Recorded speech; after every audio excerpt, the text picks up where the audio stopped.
Hi!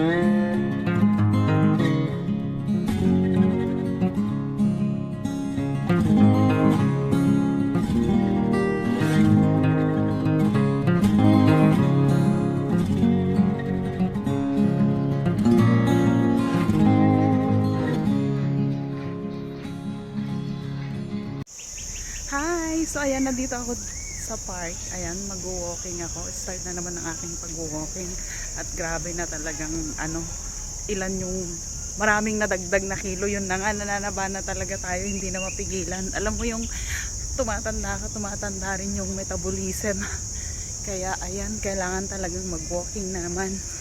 So hopefully, day 1 ngayon ha. Hopefully, wag na naman akong tamarin sa susunod. So ayan maliwanag pa kasi 7 PM pa lang. So ayan, pakita ko sa inyo yung view ng park. Dito lang to sa baba ng building ng building na tinitirhan ng mga amo ko, kaya napaka-convenient.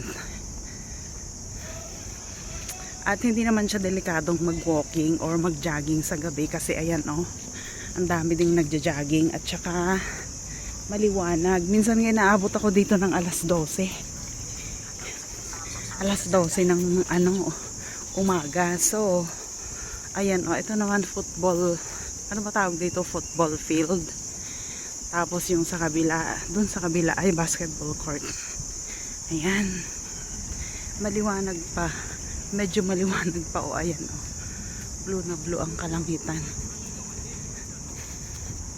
So yan, mamaya ulit mag-walking lang talaga ako, yung mabilis na walk. Man, playground dito ang starting point ko. Ayun nandun yung bag ko nakasabit. Nandun yung tubig ko. Dito ako nag-i-start. Dito ako nag-i-stretching muna. Ayan, bago mag-start mag-walking. Mga pa. 1 hour kasi yung ko so mga 2 ikot pa siguro. Oras na ba? 8:15. So dapat matapos ako ng 8:30. Inoorasan ko talaga pag nag-walking ako para naman hindi masobrahan. First time ko ulit mag-walking so kailangan sakto lang para hindi manakit ang mga ang mga paa, ang legs, kasi mananakit talaga yan pag bago ulit.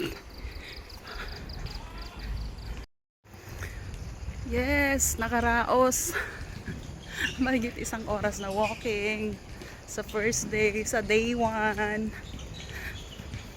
Sana magtuloy-tuloy at sana wag namang umulan ng sunod-sunod na araw. Lagi kasing umuulan, nakakawala ng momentum. Parang nung nakaraan din last year, alam mo yung gustong-gusto mo nang mag-walking pero maulan.